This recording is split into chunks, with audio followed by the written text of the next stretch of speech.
Well, we've hooked up again with our old buddy Brian Empfanger, who's going to take us to another fantastic super duper waterfall in the Ozarks. Let's do it, Brian.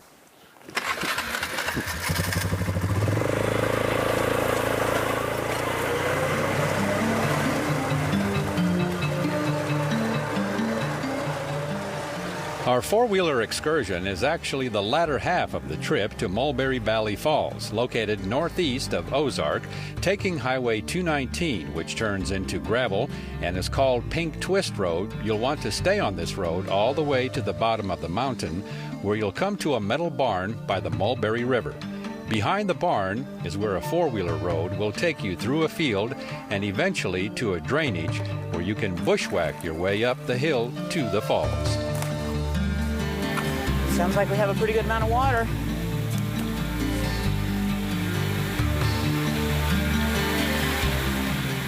Brian Empfanger discovered this three-tier waterfall in the spring of 2013 and named it Mulberry Valley Falls.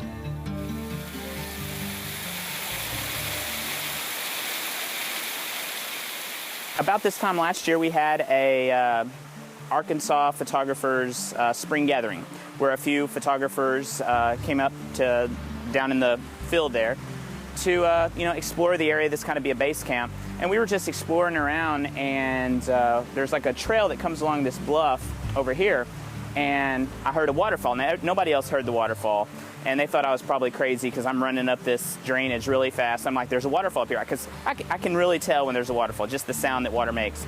And sure enough, there was a 35-footer up there.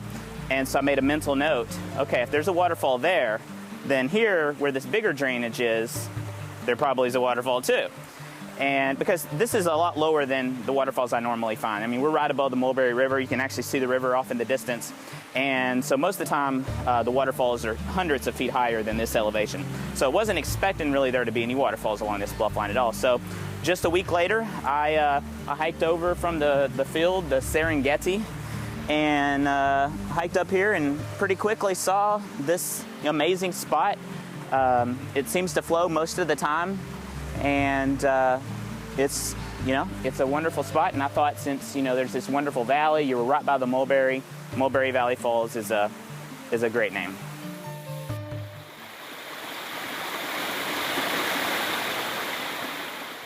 Fair warning, though, don't try to venture out to Mulberry Valley Falls when the so-called devil plant is growing rampant in this area during late spring. Yes, and unfortunately, the main problem with that day is I took my wife. It wouldn't have been a big deal if it was just me, but, she has to be coaxed out into nature anyway. So we're walking, we come to see the waterfall, no problems. We're on our way back, and we're crossing over a tree. And she starts, mentioning that, hey, something's biting me. And within a few seconds, the hey, something's biting me turns into angry shouts and yells of something's biting me. So she looks all over, she don't see anything. About that time, I feel it. It felt like fire ants, basically, were all over my legs and really just about everywhere else.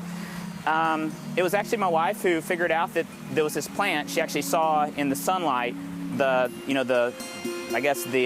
little stinging nettles or whatever it is on the plant. And, it's not a laughing matter, but it was funny because we look around and we're surrounded. We're in a patch of this stuff. There's no way out. So we just basically, she's upset. Every step we take is, basically it was, I guess, lodged in our pants. And every step we took, boom, it would just go into our body. So it was quite the experience. I didn't even know what it was. I had to come home. I posted the picture of this devil plant on the internet, and some people were like, well, that looks like some sort of nettle. I can't remember what the type of nettle it is, but these things are known. This was my first experience with them. And so, if you come to this waterfall in the summertime, I would bring a machete for sure, because there is pretty much no way to get to the waterfall without going through that nettle stuff. And fire ants is about what it feels like. Needless to say, Brian's wife hasn't been out with him on any other outing since that so-called devil plant encounter.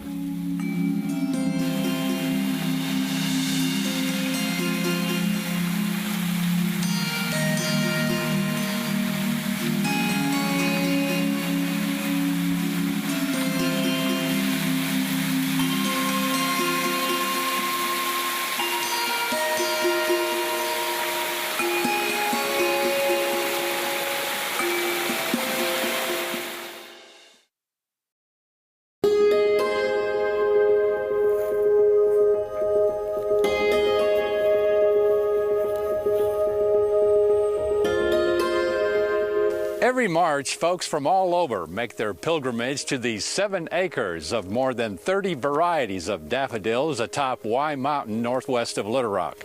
And for most, they've been coming here for as long as they can remember.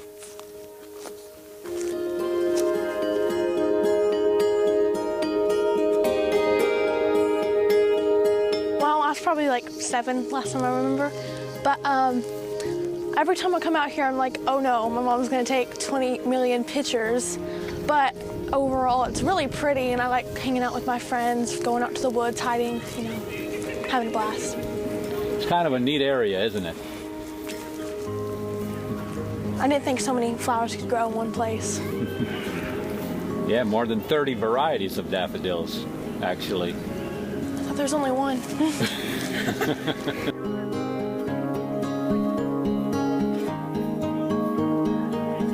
My mom said I've been coming out here since I was 6 months old, so I don't remember much. So I guess the first time I actually remember it would be 7. I remember that all I really wanted to do was pick the flowers and roll around in them and play. Yeah, that's hard not to pick the flowers, isn't it? Just a bit.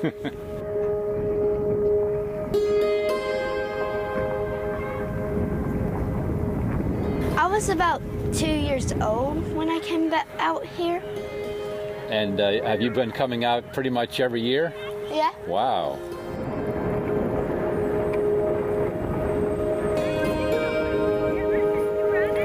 The first time I came out here was about 2 years ago, and I came with my mom and then her friend and all of us, 8 girls.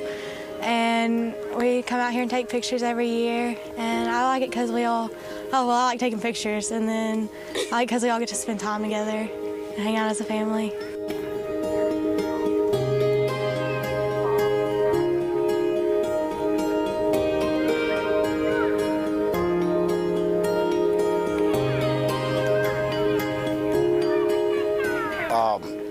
About 20 years ago, my mother, when she was still alive, was an elder of the church here, and she guilted me into coming up here to help some of the older people dig flowers. Well, it was a labor at first, and then after a couple of years, I got where I was enjoying it. I enjoy meeting the people and the happiness that it spreads, and since then, it's in my blood now. They depend on the Tanner family to come out here and help dig the bulbs when we sell the bulbs, and set up the picking areas and help keep the flowers cleaned up and rode up and explain to people the story of the mountain. Is it a problem, especially with the kids or with the adults for that matter, to keep them from picking some of them? We do. It's hard to tell a kid that you can't pick a flower, but we allow picking later on in the last weekend of the festival. We do allow picking, but we have to keep some here for the people that just can't make it in the field. We have had the flowers gone by 2 o'clock on a Saturday, and one day not a flower left in the field. And there's several flowers out here.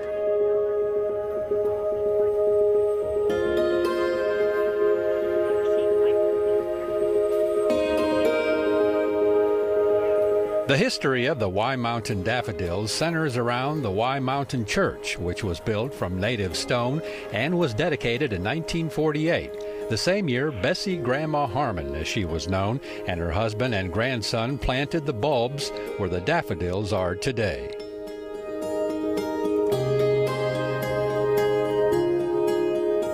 My husband plowed. He was 16 years old.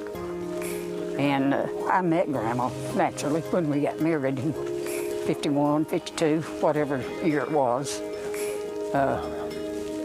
And like I say, she was just the nicest, calmest lady you've ever seen in your life. She lived quite old and lived right there in that house. After they got rid of the big house over in the woods, they wanted to be closer to the flowers, so they just moved there. Betty Harmon has written a booklet about the Wye Mountain daffodils, as told to her by Bessie Grandma Harmon. There's also a cookbook available that's been published by the church. But it's been a good thing for the church. Without the church, without these, we wouldn't have a church, because there's only about 20 of us on a regular basis. And that would not support a preacher. Now, we could have a church, but we wouldn't have a pastor. So, like I say, these kept the church going. So that's why every year someone said, why do you do that? I said, if you want to have a church, you got to do it. That's me making it move. In front of the cottage where Grandma Harmon and her husband lived is this inscription, a place to stop on the way home to heaven. And that it is.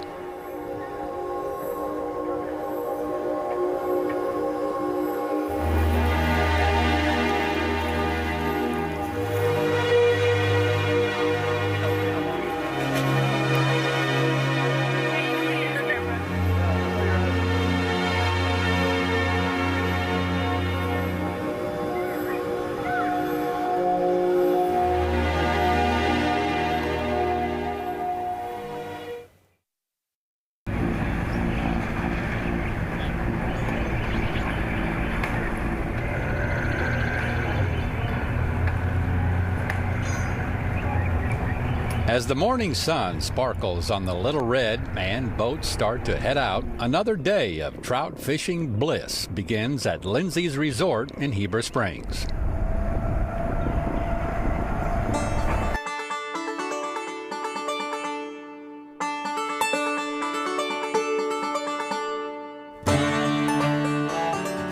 We've been here since 1965. My grandfather, Bill Lindsay, we all called him Pop.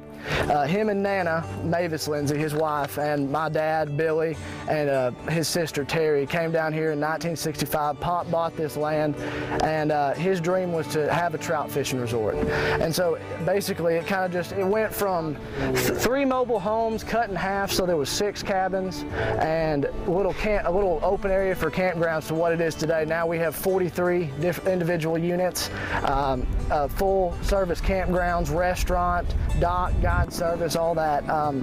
And like you were saying, growing up in it, I've been very fortunate. I've been incredibly fortunate to be able to be a part of this.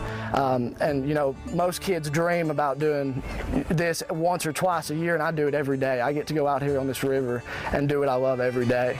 And you just meet so many wonderful people, and it's really, I just can't even describe how blessed I am to have been born into the family that I was. So it's been pretty amazing.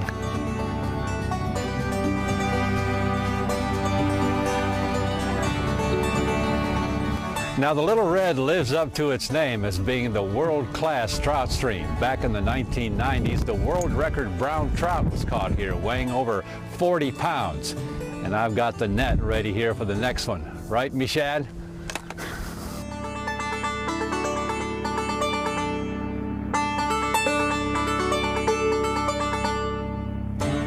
This particular day, our guide Colton Lindsay wanted my wife and I to use the traditional fly fishing method in landing a trout.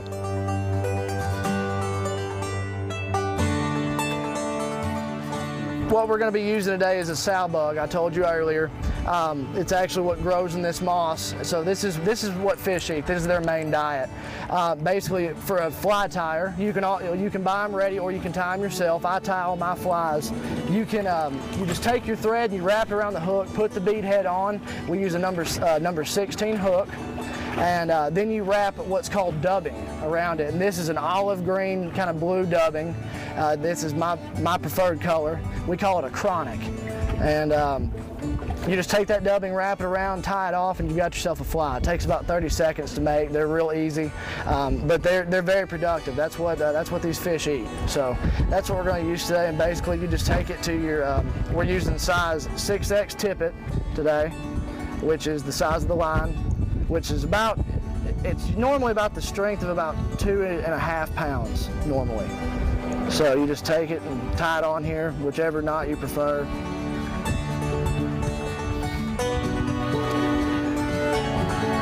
We do offer classes. We offer casting instruction and fly tying instruction. Normally we do it with about 2 to 3 people in the class, and we do offer that here, as well as the guided services and all that. We offer shore lunches, but we've done several fly tying classes and casting lessons. So that's actually something new we've implemented.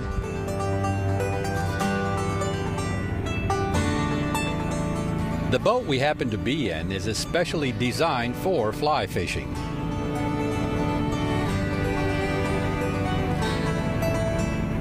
This is actually a Shawnee boat. It's made in Mountain Home, Arkansas. Rob, the maker of these boats, he's a real good friend of the family, and he's done several of our boats for us. And basically what it is, you were talking about the setup with the oars. Instead of using a trolling motor, which most people do, the oars, even in this wind, I can kind of keep us where we need to be. And you know, trolling motor is going to run out of battery eventually. But this is a pretty good system to work with.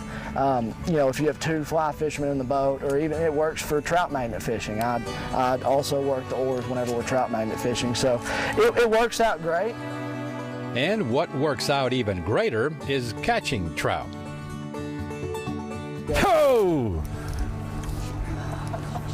Looky here now. All right. Looky here.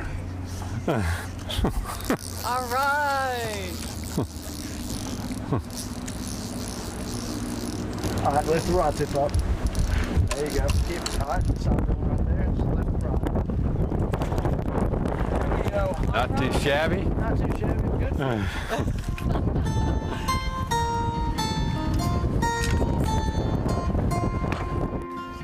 Not all the days, though, have resulted in happy fish stories for the Lindsays here on the Little Red. What happened on Christmas in 2012 turned out to be a story of faith, which led to an article Colton wrote for Christian Hunter and Anglers magazine.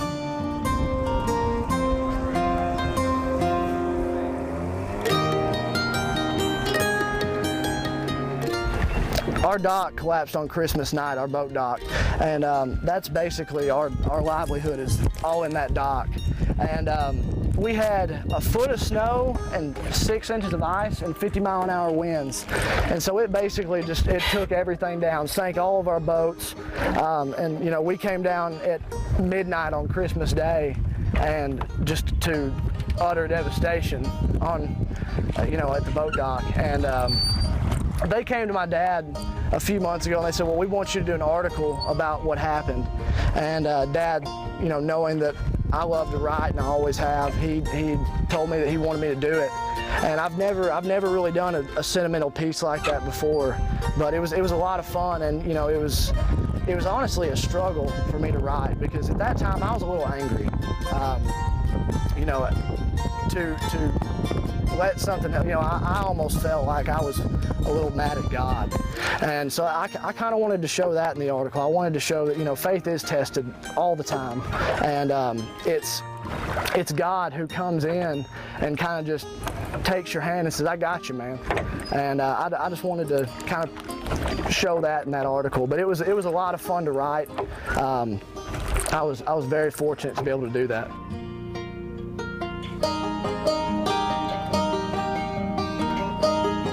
You know, it was a true miracle. We didn't tell hardly anyone about what happened. And all of a sudden, the second day after we're trying to clean this up, there's 30 volunteers. All of our family, friends, you know, extended family, everybody came down and they said, we're just gonna get this thing done. You know, it's you know, you should have called us earlier. We're family, we're here to help. And it was very, very cool to see that.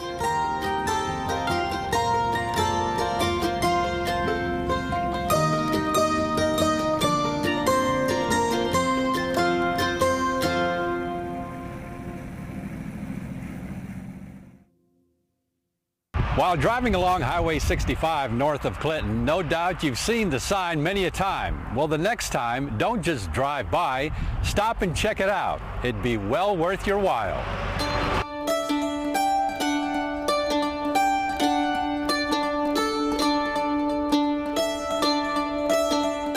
We'll keep you in suspense, though, for just a little bit, because before getting to Natural Bridge itself, there are some really neat things you must first check out at the entrance.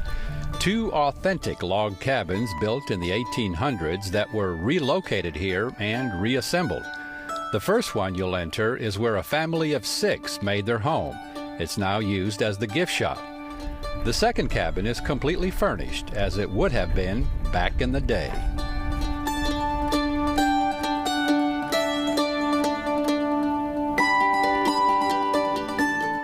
Since this rugged area was reportedly once where outlaw Belle Starr would hang out, Inside the second cabin is a reward poster for her and her husband's apprehension, dead or alive.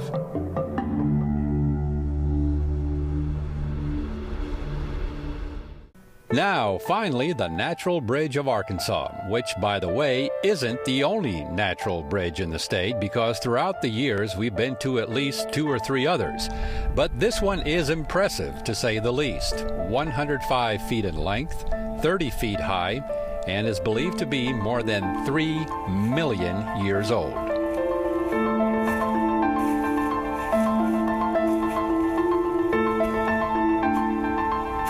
The bridge itself was used by the early settlers to skid timber across. Mostly white oak. A lot of the white oak was used for barrel staves and railroad ties. This area was logged pretty hard up to about 1920. This was an easy way to get the timber out of this holler back here. They would use horses and mules and some ox. They would drag the timber across the bridge, and they'd work it up out of the holler, and most of it went to Leslie, a little town just north of here. Leslie was a boom town. It almost became the state capital at one time. But when the timber ran out, most of the people left, and Leslie died down. This area got pretty quiet then, but it was still frequented by a lot of the locals. It's a good place to come down and hang out and splash around in the water a little bit. It's remote. It was used for weddings and all different occasions, family gatherings. As we can tell by the old pictures there, quite a gathering place on Sunday afternoons. Yes, it was a good place to hang out. About 1920, though, it got real quiet down here. There wasn't much going on in the area. Some of the locals tried farming these old rocky hillsides and bottoms. A few of them made moonshine down here. There were a couple old stills that were found out in the area that were used many, many years ago.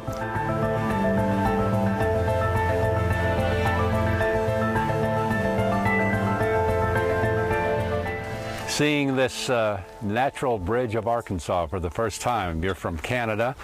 Tell us your reaction. Wow. It's just an amazing masterpiece. I am just amazed at how it was formed and how it could be used to haul wood as well as moonshine running after the forest was emptied. It's beautiful. What did you think when you saw that sign off the highway there, and what were you envisioning that what it would look like? I was envisioning a wood-covered bridge is what I was envisioning, not rock. But being in Arkansas, rock would be the formation of the land. Anything like this in Canada? Never. I've never seen anything like it.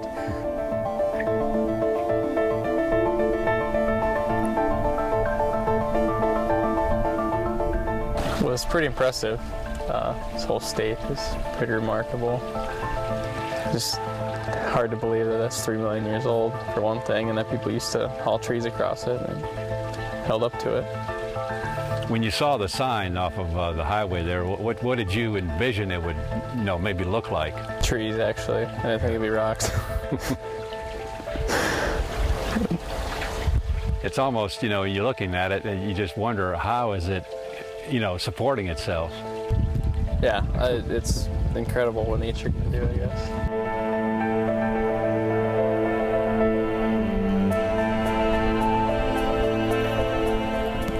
It's amazing to see that how the rocks are just bridged across there. It looked like they could fall at any time. It's been there for millions of years, I'm sure.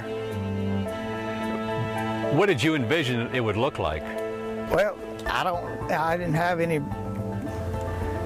thought previously, but it's very similar to what I guessed it would look like, big rocks. Pretty amazing, isn't it?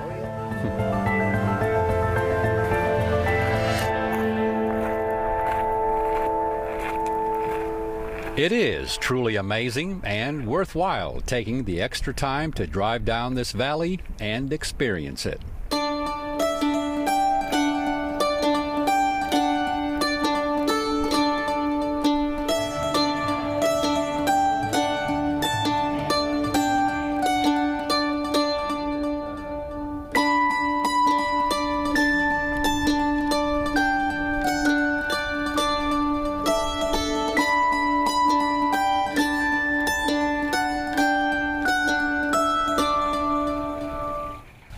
So explore for yourself the Natural Bridge of Arkansas north of Clinton. And for more on this destination, plus many of our others, or to order a copy of an episode, visit our website at aetn.org/exploringarkansas. And don't forget to like us on our Facebook fan page. And we'll see you again the next time for another exciting adventure on Exploring Arkansas.